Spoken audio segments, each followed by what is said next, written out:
বন্ধুরা, এখানে আমি নিয়ে নিয়েছি সজনের ডাঁটা, আলু আর মুসুরির ডাল।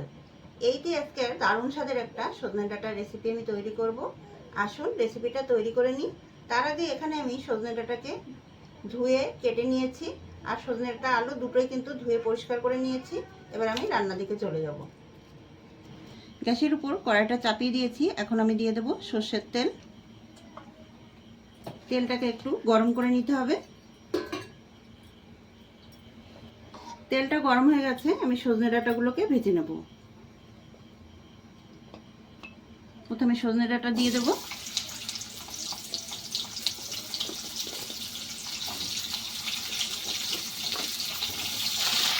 দিয়ে দেব অল্প পরিমাণে লবণ, দিয়ে দেব হলুদ গুঁড়ো। সজনে ডাঁটাটাকে ভালো করে ভেজে নিতে হবে।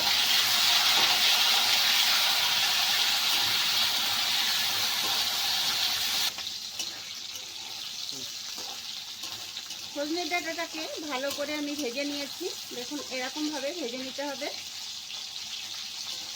এবার আমি সজনে ডাঁটাটাকে উঠে নেব। ডাঁটাগুলোকে খুব সুন্দরভাবে ভেজে নিয়েছি। এবার ডাঁটাগুলোকে আমি উঠিয়ে নেব।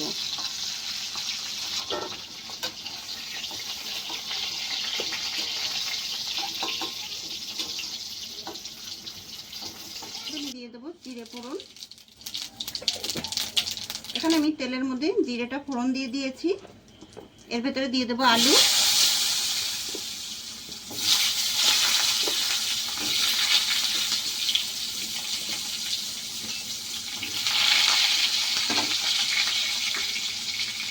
আলুটাকে লাল লাল করে ভেজে নিতে হবে। আলুর ভেতরে দিয়ে দেবো লবণ, অল্প পরিমাণে দেবো হলুদ।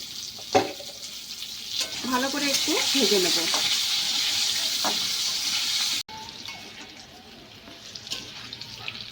আলুটাকে লাল লাল করে ভেজে নিয়েছি। দেখুন, এরকম লাল করে ভেজে নিতে হবে আলুগুলো। প্রত্যেকটা আলু যেন ভালোভাবে ভাজা হয়ে যায়, সেরকমভাবে ভেজে নিতে হবে। এবার আমি আলুটা উঠিয়ে নেব।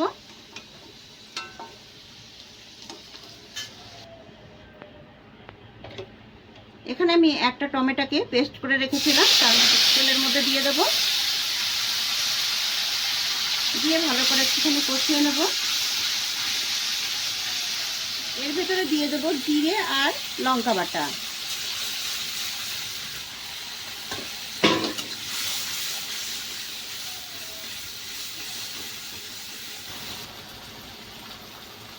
এর ভেতরে আমি দিয়ে দেবো 1 চামচ রেড চিলি পাউডার।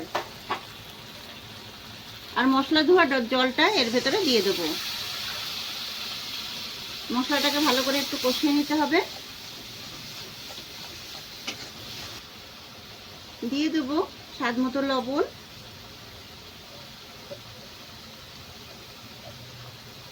পরিমাণ মতো হলুদ। ভালো করে কষিয়ে নিতে হবে।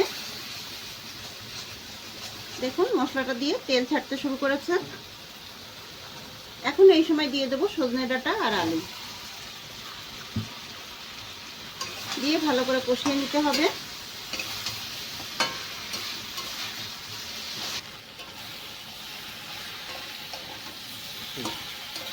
সজনে ডাঁটা আর আলুর সাথে ভালো করে মশলাটাকে কষিয়ে নিতে হবে।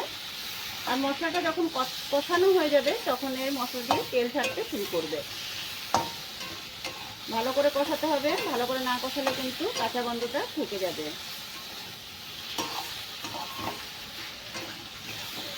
সুন্দরভাবে কষিয়ে নিয়েছি। এবার এর ভেতরে আমি জল দিয়ে দেবো।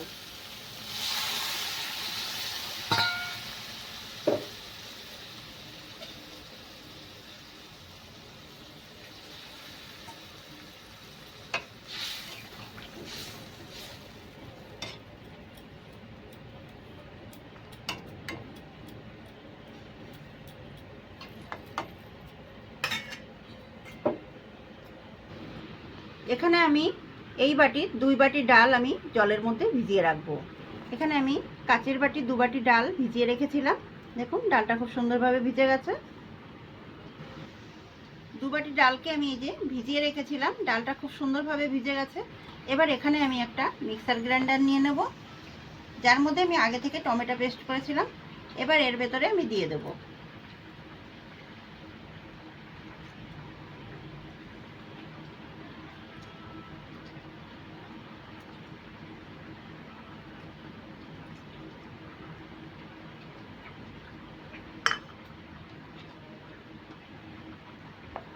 ডালটাকে আমি ভালো করে বেটে নেব। ঢাকনাটা এবার তুলে নেব। দেখুন ডালটাকে আমি সুন্দরভাবে বেটে নিয়েছি, এরকমভাবে বেটে নিতে হবে। এবার একটা বাটির মধ্যে আমি তুলে নেব। এখানে একটা বাটি নিয়ে নিয়েছি, বাটির ভেতরে আমি তুলে নেব।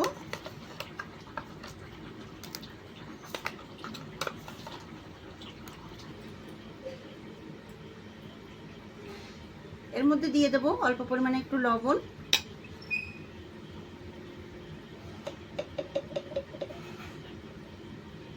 দিয়ে দেব হলুদ গুঁড়ো। ভালো করে মিশিয়ে নিতে হবে, ভালো করে একটু ফেটে নিতে হবে। ডালটাকে খুব সুন্দর করে ফেটিয়ে নেব, যাতে ডালটা একদম ফুলে ওঠে। দেখুন দেখুন ডালটাকে খুব সুন্দরভাবে ফেটিয়ে নিয়েছি, যার জন্য ডালটা কিন্তু অনেকটা হালকা হয়ে গেছে। এবার আমি ডালটাকে ভেজে নেব, আর এখানে আমি রান্নার দিকে চলে যাব। ডালটাকে খুব সুন্দরভাবে ফেটিয়ে নিয়েছি, ডালটা কিন্তু অনেকটা হালকা হয়ে গেছে। এবার আমি রান্নার দিকে চলে যাব। দেখুন সজনে ডাঁটার ঝোলটা কিন্তু অনেক সুন্দরভাবে ফুটে গেছে, আর আলুটাও খুব সুন্দরভাবে গলে গেছে। এর ভিতরে আমি দিয়ে দেবো সামান্য পরিমাণে চিনি। চিনিটা দিলে খেতে ভালো লাগবে।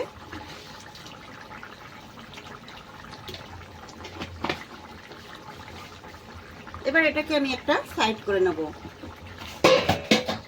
গ্যাসের উপর একটা ফ্রাই প্যান চাপিয়ে দিয়েছি, আর এর মধ্যে আমি দিয়ে দিয়েছি রিফাইন তেল। এখানে আমি ছোট ছোট করে বড়া করে নেব।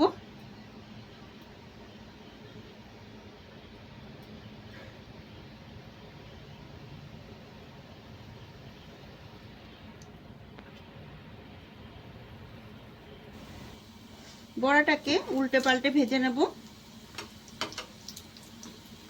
দেখুন এরকম ভাবে একটু উল্টে পাল্টে নিতে হবে।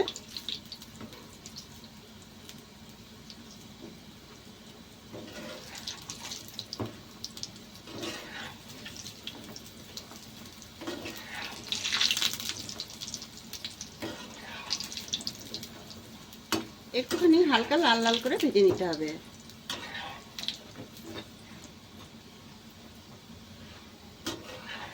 বড়াগুলোকে লাল লাল করে ভেজে নিয়েছি, এবার আমি তুলে নেব।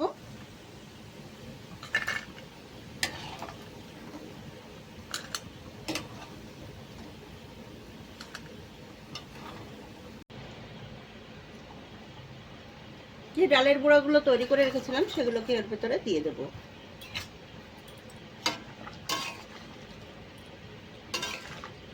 নাড়িয়ে চাড়িয়ে একটু মিশিয়ে নেব।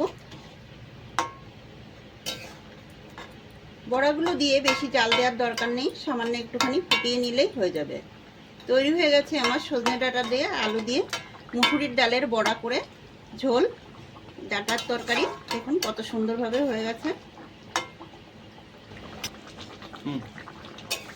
দেখুন তৈরি হয়ে গেছে আলু দিয়ে সজনে ডাঁটা দিয়ে আর মুসুরির ডালের বড়া করে এই ঝোলটা। খেতে কিন্তু দারুণ লাগে। একই রকম খাবার না খেয়ে এরকমভাবে একটু ঘুরিয়ে ফিরিয়ে খেলে কিন্তু খেতে ভালো লাগে। এবার আমি নামিয়ে নেব। বেশি ফোটানোর দরকার নেই, বেশি ফোটালে একদম নরম হয়ে যাবে। একটুখানি মচমচে থাকলে খেতে ভালো লাগবে। একটা থালার মধ্যে আমি ঢেলে নেব।